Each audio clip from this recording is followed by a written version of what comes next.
साथियों नमस्कार, भारत चक्र न्यूज में आपका स्वागत है। मैं हूं आपके साथ राजेश शर्मा। बिहार चुनाव का असली मुद्दा आखिर क्या है? पलायन की समस्या या फिर 20 साल पहले का जंगल राज? सोमवार को ये दोनों मुद्दे छाए रहे। प्रधानमंत्री नरेंद्र मोदी और अमित शाह ने आरोप लगाया कि लालू राबड़ी के राज में यहाँ जंगल राज था और नीतीश कुमार ने विकास के रास्ते खोल दिए। वहीं कांग्रेस ने दावा किया है कि बीजेपी जेडीयू गठबंधन ने 20 सालों के शासन में बिहार को उद्योगों से खाली कर केवल पलायन उद्योग स्थापित किया है। मल्लिकार्जुन खड़गे ने बिहार की एक रैली में कहा कि 20 साल में नीतीश कुमार न बिहार से पलायन रोक पाए और न ही गरीबी खत्म कर पाए। उन्होंने कहा, लाखों लोग पलायन करते रहे और नौजवानों को नौकरी नहीं मिली।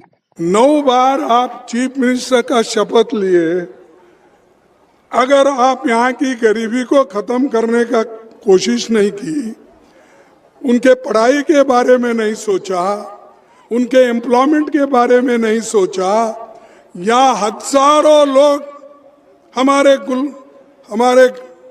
बेंगलुरु आते हैं। मैं बेंगलुरु में रहता हूँ। कईयों मेरे भाई बहनों को, यहाँ के बिहार के लोगों को मिलता हूं, तो यहां से पलायन होते लाखों लोग। तुम क्या कर रहे हो? मैं 9 बार चीफ मिनिस्टर बना, मैं आपकी हिफाजत करने।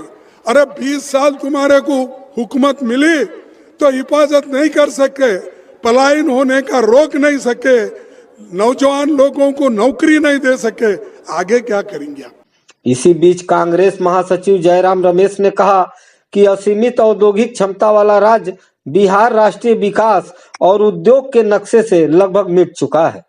उन्होंने कहा कि बिहार को पुनर्निर्माण चाहिए, न कि पलायन।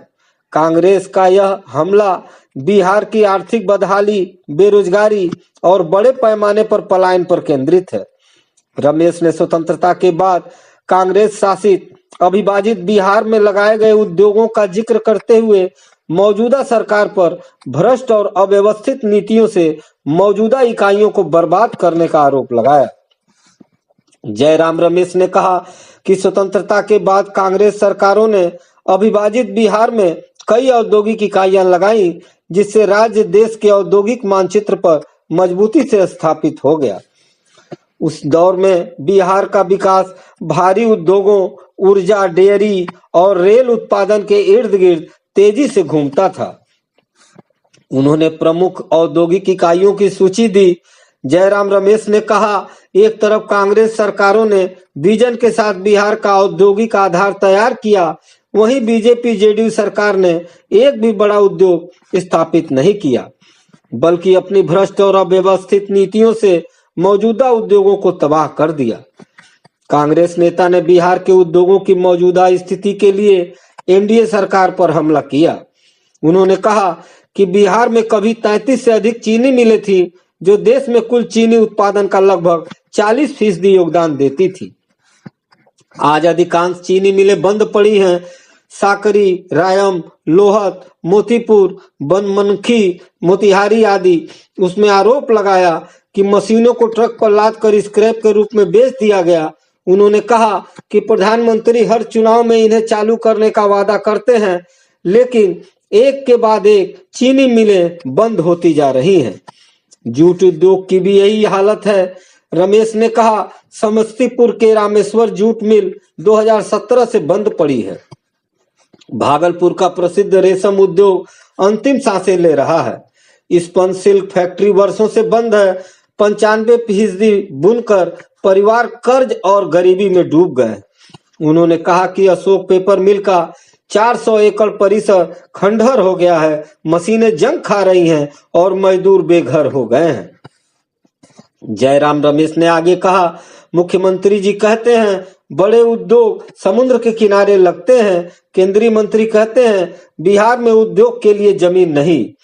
फिर भी प्रधानमंत्री के चहेते उद्योगपतियों को 1 रुपया प्रति एकड़ जमीन सौंप दी जाती है। उन्होंने सवाल उठाया कि जब कांग्रेस ने समुद्र से कटे बिहार में बरौनी, सिंदरिया, हटिया और बोकारो जैसे भारी उद्योग लगाए, तो आज उद्योग लगाना असंभव क्यों कहा जा रहा है। कांग्रेस अध्यक्ष मल्लिकार्जुन खड़गे एनडीए सरकार पर पलायन के लिए हमला किए। उन्होंने कहा, नीतीश कुमार ने 9 बार मुख्यमंत्री पद की शपथ ली, लेकिन उन्होंने जनता की कभी सुध नहीं ली। 20 साल में नीतीश कुमार न बिहार से पलायन रोक पाए और न ही गरीबी खत्म कर पाए।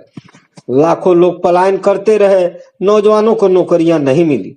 अगर 20 साल में नीतीश कुमार ने ये सब काम नहीं कर पाए तो अब उन्हें सत्ता में रहने का कोई हक नहीं। प्रधानमंत्री ने कटिहार में चुनावी रैली को संबोधित करते हुए लालू राबड़ी के शासनकाल को जंगल राज करार देते हुए कहा, इन्होंने मिलों और फैक्ट्रियों में ताले लगवाए। प्रधानमंत्री ने कहा, जिनका रिकॉर्ड रंगदारी, फिरौती और अपहरण का है, मिलों और फैक्ट्रियों में ताले लगवाने का है, वो बिहार में उद्योग नहीं लगा सकते। एनडीए ने बिहार के 1 करोड़ युवाओं को नौकरी देने की घोषणा की, साथ ही रोजगार कैसे देंगे ये भी प्लान बताया गया। पीएम मोदी ने आरोप लगाया, कांग्रेस और आरजेडी के लोगों को कट्टा और कट्टरपंथी दोनों ही पसंद है। जब भी भाजपा एनडीए घुसपैठियों को देश से बाहर करने की बात करती है तो ये तुरंत घुसपैठियों के बचाव में खड़े हो जाते हैं। केंद्रीय गृह मंत्री अमित शाह ने भी जंगल राज को मुद्दा बनाया।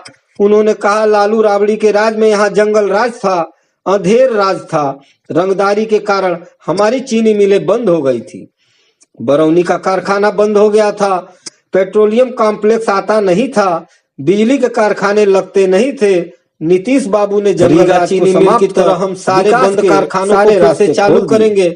उन्होंने राहुल और तेजस्वी पर हमला करते हुए कहा, लालू अपने बेटे को बिहार का मुख्यमंत्री बनाना चाहते हैं और सोनिया अपने बेटे को देश का प्रधानमंत्री बनाना चाहती है।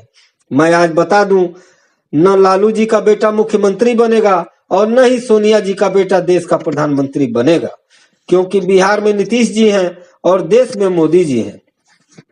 बहरहाल, चुनाव में रोजगार पलायन का यह मुद्दा निर्णायक साबित हो सकता है। विपक्ष पलायन और बेरोजगारी पर जोर दे रहा है, जबकि एनडीए 20 साल पहले के कथित जंगल राज की याद दिलाकर और विकास का दावा कर रही है। बिहार वासी बदलाव चाहते हैं, लेकिन सवाल यह है कि क्या वादे हकीकत बनेंगे। 6 और 11 नवंबर को मतदान है और 14 नवंबर को नतीजे घोषित होने पर पता चलेगा कौन से वादे को लोगों ने स्वीकारा और किसको नहीं। साथियों, आज के लिए बस इतना ही। कल फिर मिलते हैं देश दुनिया की बड़ी खबरों के साथ। आप देखते रहिए भारत चक्र न्यूज। नमस्कार, जय हिंद।